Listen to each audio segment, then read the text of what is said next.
नमस्कार। मैं doctor Divya Singh, assistant professor शिक्षा विभाग, पंडित सुंदरलाल शर्मा मुक्त विश्वविद्यालय, छत्तीसगढ़, बिलासपुर।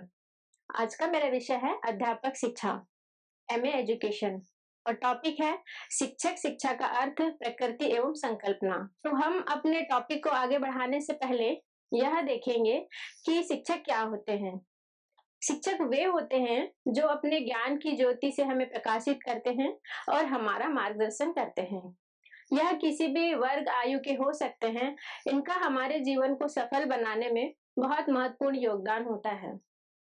शास्त्रों में भी गुरु की भूमिका को सर्वोच्च एवं महत्वपूर्ण माना है, इसलिए गुरु सर्वत्र पूजनीय होता है। अब हम देखेंगे इसकी प्रस्तावना। भारतीय शिक्षा आयोग 1964 में अपने प्रतिवेदन में एक युक्ति दी थी कि भारत का भविष्य निर्माण कक्षाओं में होता है। शिक्षा के इसी उद्देश्य को सार्थक करने के लिए शिक्षक को चाहिए कि वह अपने आप को नवीन भूमिकाओं के लिए तैयार करे, जिसके लिए उन परंपरागत शिक्षा के कार्यक्रम को तैयार किया गया है। क्योंकि कोई भी शैक्षिक सफलता मूलतः शिक्षकों की गुणवत्ता पर निर्भर करता है। शिक्षा के उद्देश्य कितने ही उज्जवल हों, चाहे कितने ही उसका प्रशासन सतर्क हो, सख्त हो, लेकिन बिना प्रभावी शिक्षकों के शैक्षिक कार्यक्रम सफल नहीं हो पाता। शिक्षकों की यह प्रभावशीलता शिक्षक शिक्षा से संबंधित कार्यक्रमों की गुणवत्ता पर निर्भर करती है। शिक्षक एक चुनौतीपूर्ण व्यवसाय है, क्योंकि शिक्षकों के कंधों पर राष्ट्र निर्माण का दायित्व होता है। वर्तमान समय में मनुष्य की जीवन शैली अत्यधिक कठिन हो गई है, अतः इस दृष्टिकोण से देखा जाए तो अब शिक्षकों का दायित्व और भी कठिन हो गया है। इनकी समस्याओं की ओर विशेष रूप से ध्यान देने की आवश्यकता है। यह शिक्षा शास्त्री अपने द्वारा प्रशिक्षित शिक्षकों और उन शिक्षकों द्वारा पढ़ाए गए विद्यार्थियों के माध्यम से राष्ट्र की अपेक्षित उद्देश्यों की प्राप्ति कर सकता है। इसलिए शिक्षा शास्त्री और शिक्षकों को उन समस्याओं को हल करने योग्य बनाना राष्ट्र के सामने एक चुनौती के रूप में खड़ी है। शिक्षक शिक्षा का अर्थ। शिक्षक शिक्षा से शिक्षकों को कौशलों तथा विशिष्ट शिक्षक व्यवहारों एवं क्रियाओं में कुशल बनाया जाता है। शिक्षक व्यवसाय के प्रति उनमें सकारात्मक मानसिक अवस्था उत्पन्न करना और सैद्धांतिक पृष्ठभूमि के बारे में जानकारी प्रदान करना ही अध्यापक शिक्षा है। क्योंकि शिक्षक के ऊपर बालक के संपूर्ण विकास का दायित्व होता है, अतः उनका दायित्व यह है कि बालकों को एक सभ्य एवं आदर्श नागरिक के रूप में विकसित करें। एवं आवश्यक है कि पहले शिक्षक स्वयं के द्वारा स्वयं उनको उपयुक्त मूल्यों एवं कौशलों से समावेशित करें, जिससे कि वह बालकों में प्रजातांत्रिक, धर्मनिरपेक्षता, समाजवादी आदि मूल्यों का विकास कर सके। इसके अलावा नए विकसित होते हुए समाज के संदर्भ में शिक्षक को भविष्य के दृष्टिकोण से तत्कालीन समुदाय के साथ घनिष्ठता से जुड़कर एक साथ काम करने के लिए तैयार किया जाता है। अध्यापक को न केवल विद्यालय के छात्रों की विभिन्न समस्याओं, आवश्यकताओं को पूरा करने के लिए तैयार किया जाए, बल्कि शिक्षक शिक्षा के कार्यक्रम के विभिन्न तथ्यों एवं व्यवहार पर विशेष जोर दिया जाना चाहिए, ताकि शिक्षक शिक्षा को समुदाय एवं राष्ट्रीय विकास के मार्ग के अनुरूप बनाया जा सके। दूसरे शब्दों में यह कहा जा सकता है कि एक भावी शिक्षक को व्यावसायिक कौशलों को सीखने के साथ साथ उनके ज्ञान, कौशलों एवं अभिवृत्तियों का विकास करना अधिक आवश्यक है, जो उसे शिक्षा के द्वारा अपेक्षित सामाजिक परिवर्तन लाने में उसकी भूमिका को अधिक प्रभावशाली बनाती है। दूसरे अर्थों में अध्यापक शिक्षा को शिक्षा कौशलों तथा विशिष्ट शिक्षक व्यवहार एवं क्रियाओं में कुशल बनाना, शिक्षक व्यवस्था के प्रति उसमें सकारात्मक मानसिक दृष्टिकोण उत्पन्न करना तथा सैद्धांतिक पृष्ठभूमि के बारे में जानकारी प्रदान करना है। अब इसके बाद हम देखते हैं शिक्षक शिक्षा के उद्देश्य। शिक्षक शिक्षा या अध्यापक शिक्षा के उद्देश्य क्या हैं? Objectives of teacher education. UNESCO के अनुसार इसके 3 उद्देश्य बताए गए हैं। पहला है बोधात्मक उद्देश्य, दूसरा है कौशलात्मक उद्देश्य, तीसरा है अभिवृत्ति संबंधी उद्देश्य। अब हम एक एक करके इन सभी उद्देश्यों के बारे में जानते हैं। तो पहला है बोधात्मक उद्देश्य। बोधात्मक उद्देश्य के अंतर्गत सामाजिक संरचना, वैयक्तिक विभिन्नता, बाल विकास एवं अधिगम प्रक्रिया का ज्ञान, विद्यालय संगठन एवं प्रशासन का ज्ञान, मूल्यांकन एवं संबंधित परीक्षा का ज्ञान, यह सब बोधात्मक उद्देश्य में आते हैं। इनका हम एक एक करके वर्णन करते हैं। पहला देखते हैं सामाजिक संरचना। इसमें हम समझेंगे कि स्कूल में बच्चे विभिन्न परिवेश से आते हैं, विभिन्न परिस्थितियों से आते हैं, तो उनमें सामंजस्य कैसे बिठाया जाए। जब शिक्षक इसमें निपुण नहीं होगा तब वह कक्षा का संचालन सही ढंग से नहीं कर पाएगा। अतः शिक्षक को सामाजिक संरचना एवं सामंजस्य का ज्ञान होना अति आवश्यक है। इस उद्देश्य की पूर्ति भी शिक्षक शिक्षा में होती है। दूसरा है व्यक्तिक विभिन्नता। व्यक्तिक विभिन्नता में सामंजस्य कैसे बिठाया जाए, ज्ञान एवं शिक्षा किस तरह से कक्षा में होना चाहिए, इसका ज्ञान भी एक शिक्षक को होना चाहिए। इसके अलावा कक्षा का संचालन कैसे किया जाए, उन्हें कैसे पढ़ाया जाए ताकि ज्यादा से ज्यादा बच्चे इसमें लाभान्वित हो सके और ज्यादा से ज्यादा सीख सके। इसके लिए व्यक्तिक विभिन्नता का ज्ञान होना आवश्यक है। तीसरा है बाल विकास व अधिगम प्रक्रिया।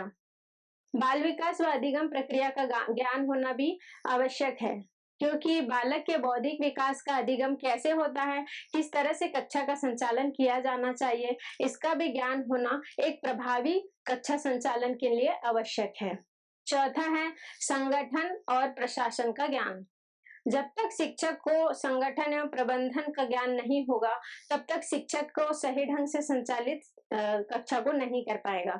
इसलिए कक्षा विद्यालय में संगठन प्रशासन का ज्ञान होना अति आवश्यक है। इसके बाद पांचवा है मूल्यांकन एवं परीक्षा संबंधी ज्ञान। एक शिक्षक को मूल्यांकन एवं परीक्षा संबंधी ज्ञान होना भी अति आवश्यक है, तभी वह कक्षा में मूल्यांकन के द्वारा बालकों का सर्वांगीण विकास कर पाएगा। इसलिए यह भी उद्देश्य बहुत ही महत्वपूर्ण है। अब हम देखते हैं दूसरा उद्देश्य कौशलात्मक उद्देश्य। इसके अंतर्गत भी 5 उद्देश्य आते हैं। अब एक एक करके हम उसका वर्णन देखते हैं। पहला है शिक्षण विधियों का विकास। शिक्षण विधियों के बारे में शिक्षक को जानना आवश्यक है। कोई विधि अगर बहुत पुरानी है तो उसे आज के परिवेश में परिणित करना बहुत ही मुश्किल होता है। उन स्थितियों में उस विधि को नयापन कैसे दिया जाए और उसका किस तरह से विकास किया जाए, यह भी समझना शिक्षक को आवश्यक है। तो किसी भी विधि को नयापन हम किस तरह से दे सकते हैं, इसका प्रशिक्षण भी हम इस कार्यक्रम में हमें मिलता है। दूसरा है अनेक शिक्षण विधियों का प्रयोग। शिक्षण कार्य में अनेक विधियों का प्रयोग होता है। उन विधियों का प्रयोग हम किस समय करेंगे, किस तरह से करेंगे, किस विषय में कौन सी विधि का प्रयोग हम करेंगे, इसका ज्ञान शिक्षक को होना आवश्यक है। इसके बाद तीसरा है क्रियाकलापों का विकास करना। जैसे हम कंटेंट के अनुसार विभिन्न प्रकार के मॉडल, चित्र, टीचिंग एड का निर्माण करके बच्चों को पढ़ाते हैं, या फिर प्रोजेक्ट, कार्डबोर्ड या चार्ट के माध्यम से हम उन्हें सरलता से टॉपिक को आगे की तरफ बढ़ाते हैं, तो जिससे छात्र भी कक्षा में सक्रिय रूप से भाग लेते हैं। इसका प्रशिक्षण भी इस कार्यक्रम के माध्यम से दिया जाता है। चौथा है विशेष उद्देश्यों को निर्मित करना। जब भी जरूरत पड़े शिक्षक अपने विवेक के अनुसार विशेष उद्देश्यों को निर्मित कर सकता है। इसका भी प्रशिक्षण इसमें दिया जाता है। पांचवा है मूल्यांकन पद्धतियों को विकसित करना। जब शिक्षक हमेशा वही पुरानी पद्धतियों को अपनाता है तो छात्रों पर प्रभाव नहीं पड़ता। इसलिए शिक्षक मूल्यांकन के विभिन्न पद्धतियों का विकास करके कक्षा में क्रियान्वित कर सकता है। अभिवृत्ति संबंधी उद्देश्य। इसके अंतर्गत भी 3 उद्देश्य आते हैं। शिक्षण व्यवसाय के प्रति सकारात्मक एवं स्वस्थ दृष्टिकोण, वैज्ञानिक एवं वस्तुपरक दृष्टिकोण, प्रजातांत्रिक एवं सामाजिक दृष्टिकोण। इसमें पहला है शिक्षण व्यवसाय के प्रति सकारात्मक एवं स्वस्थ दृष्टिकोण। शिक्षण व्यवसाय के प्रति सकारात्मक एवं स्वस्थ दृष्टिकोण रखने का प्रशिक्षण भी इस कार्यक्रम में दिया जाता है। दूसरा है वैज्ञानिक एवं वस्तुपरक दृष्टिकोण। वर्तमान स्थिति में बच्चों के अनेक प्रश्न होते हैं जिनको हमें वैज्ञानिक ढंग से जवाब देना पड़ता है। इसके लिए भी शिक्षक को प्रशिक्षित होना जरूरी है। तीसरा है प्रजातांत्रिक एवं सामाजिक दृष्टिकोण।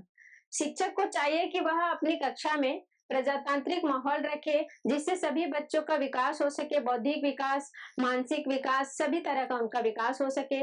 इसके लिए भी प्रशिक्षण शिक्षकों को आवश्यक है। इसी तरह सामाजिक दृष्टिकोण के लिए जॉन डीवी ने एक कोटेशन दिया है कि हमें विद्यालय को एक परिवार की तरह रखना चाहिए। सामाजिक दृष्टिकोण से शिक्षक को विद्यालय में अपनत्व की भावना से छात्रों के प्रति व्यवहार रखना चाहिए तथा सर्वधर्म समभाव की दृष्टि से हमें कक्षा में अपना व्यवहार करना चाहिए। इन सभी उद्देश्यों की पूर्ति के लिए शिक्षक शिक्षा कार्यक्रम का आयोजन किया जाता है। अब हम देखते हैं शिक्षक शिक्षा की प्रकृति एवं संकल्पना। Nature and concept to teacher education. शिक्षकों में समयानुसार उनकी भूमिकाओं तथा कार्यों में परिवर्तन होते रहते हैं। इनमें से कुछ परिवर्तन प्रत्यक्ष दिखाई देते हैं तथा कुछ परिवर्तन अप्रत्यक्ष रूप से होते हैं। प्रत्यक्ष परिवर्तन हमें कक्षा में बच्चों के साथ अपने संबंधों में दिखाई देते हैं तथा कुछ परिवर्तन हमें दिखाई नहीं देते, लेकिन वह भी कक्षा के लिए बहुत महत्वपूर्ण होते हैं। जैसे कि एक शिक्षक का अपने सहयोगियों के साथ संबंध, स्कूल के बाहर अन्य लोगों के साथ संबंध एवं कक्षा में पाठ्यक्रम विकास और मूल्यांकन में सहभागिता आदि के परिवर्तन से उनके व्यवहार में बदलाव पता चलता है। अनेक चुनौतियों का सामना करने के लिए इस कार्यक्रम में सामान्य शिक्षा, विशिष्ट शिक्षा, विषयों में प्रवीणता, विषयों का मनोवैज्ञानिक ढंग से गठन तथा अनुदेशन की विधियां एवं तकनीक पर अधिकार आदि का समन्वय होना चाहिए। अब हम देखते हैं शिक्षक शिक्षा का सामाजिक परिवेश। Social perspective of teacher education. आज एक शिक्षक के लिए जरूरी है कि वह शिक्षक कक्षा में सभी बच्चों को अच्छी तरह से जाने समझे, कक्षा में उनके व्यवहार को समझे, उनके सीखने के लिए उपयुक्त माहौल तैयार करे, जिसके लिए उपयुक्त सामग्री का एवं गतिविधियों का चुनाव करे, बच्चों की जिज्ञासा बनाए रखे, उनकी अभिव्यक्ति का सम्मान करें, उन्हें सुने। इसके भी मुख्य 4 रूप हैं। उन 4 रूपों के बारे में हम देखते हैं। पहला है शिक्षक शिक्षा शिक्षा के व्यवहार में कुछ निश्चित गुणों का विकास चाहती है, क्योंकि कुछ निश्चित कार्य को व्यवस्थित ढंग से करने की उम्मीद शिक्षकों की जाती है। मतलब शिक्षक शिक्षा में जो सांस्कृतिक सामाजिक मूल्य व्याप्त हैं, उन्हें शिक्षक की भूमिका में शिक्षण कार्य के रूप में प्रत्यक्षीकरण किया जाता है। इसमें समाज के विभिन्न व्यक्तियों, समुदायों, संगठनों के बीच संबंधों, रचनाओं, सामाजिक प्रथाओं का अध्ययन करके उन्हें बच्चों को प्रदान किया जाता है। इसमें सामाजिक वास्तविकता, सामाजिक वैज्ञानिकता के बारे में व्यापक रूप से अध्ययन करके छात्रों तक पहुंचाया जाता है। इसके अलावा समाज में संघर्ष, सामाजिक साझेदारी, सामाजिक विरोध, सामाजिक असमानता, सामाजिक परिवर्तन जैसे अनेक मुद्दों पर अध्ययन किया जाता है। दूसरा है शिक्षक शिक्षा, जिसके माध्यम से अपनी भूमिका का संदेश छात्र, अध्यापक या प्रशिक्षार्थी को देते हैं तथा उनकी अभिवृत्ति, व्यवहार में जो परिवर्तन होता है, चाहे वह सेवा पूर्व हो या सेवारत हो, उसे शिक्षक की सामाजिकरण की विकास के संदर्भ में देखा जाता है। अतः शिक्षक के बदलाव का रूप कक्षा में दिखेगा, यही अपेक्षा की जाती है। तीसरा है शिक्षक शिक्षा के पाठ्यक्रम और अनेक विधियां, कौशलों को प्रभावी साधन के रूप में प्रतिस्थापन किया जाता है एवं व्यावसायिक मूल्यों का विकास किया जाता है। चौथा है इसमें अभ्यर्थियों का चुनाव, अवसरों की उपलब्धता एवं समाज द्वारा इसे प्रस्तावित करने के लिए तरीके को शिक्षक शिक्षा के संगठन के रूप में देखा जाता है। इसके बाद हम देखते हैं शिक्षक शिक्षा के सैद्धांतिक तत्व। शिक्षक शिक्षण मुख्यतः 4 प्रश्नों पर संबंधित होता है। पहला है शिक्षक के उद्देश्य क्या हैं। दूसरा है यह उद्देश्य किस प्रकार से प्राप्त किया जा सकता है। तीसरा है किस तरह से जाना जाए कि यह उद्देश्य प्राप्त हो गया है। और चौथा है यह उद्देश्य किस एक व्यक्ति से दूसरे व्यक्ति के संदर्भ में किस प्रकार से भिन्न होते हैं। शिक्षक शिक्षा के विभिन्न अंगों में उपरोक्त उद्देश्यों की प्राप्ति का प्रयास किया जाना चाहिए।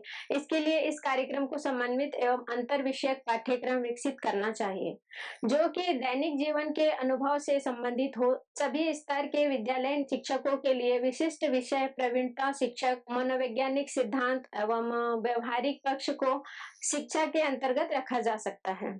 साथ ही राष्ट्रीय विकास में आने वाली बाधाओं से जोड़ने के लिए यह प्रशिक्षण संस्थान ग्रामीण एवं शहरी दोनों क्षेत्र में सामुदायिक शिक्षा, स्वास्थ्य शिक्षा, पाठ्यक्रम सुधार के लिए नई विधियों आदि के साथ संबंधित किया जा सकता है या इससे जोड़ा जा सकता है। इन क्षेत्रों में आवश्यक सैद्धांतिक पक्ष, व्यवहारिक पक्ष का ज्ञान विकसित करने का भी शिक्षक शिक्षा के कार्यक्रम में एक अंश होना चाहिए। अब हम देखते हैं शिक्षक शिक्षा में इंटर्नशिप, प्रदर्शन विद्यालय, डेमोन्स्ट्रेशन स्कूल। स्कूल इंटर्नशिप कार्यक्रम अध्यापक शिक्षा पाठ्यक्रम का यह एक महत्वपूर्ण आयाम है जो विद्यालय और शिक्षक में प्रशिक्षण प्राप्त कर चुके प्रशिक्षार्थियों के मध्य सेतु का कार्य करता है। यह कार्यक्रम प्रशिक्षणार्थियों के द्वारा कक्षाओं में अर्जित किए गए सैद्धांतिक ज्ञान को व्यवहारिक रूप में प्रयोग करने के अवसर प्रदान करता है। यहाँ प्रशिक्षणार्थियों के विद्यालय कार्यक्रम से परिचित कराने से लेकर अधिगम अनुदेश की तकनीक से परिचित कराने तक के सभी कार्यक्रम आयोजित होते हैं। भावी शिक्षकों को अंतर्वैयक्तिक कौशलों, आत्मविश्वास, सामंजस्य तथा अकादमिक जगत से व्यावसायिक जीवन में अपनी भूमिका को प्रतिबद्धता के साथ निर्वहन करने योग्य बनाता है। इसमें पहला सूक्ष्म शिक्षण तकनीक है। दूसरा है अनुदेशन प्रशिक्षण। इसमें छोटे समूहों में कौशलों का विकास तथा शिक्षक व्यवहार का आलोचनात्मक निरीक्षण किया जाता है। तीसरा है समस्या समाधान।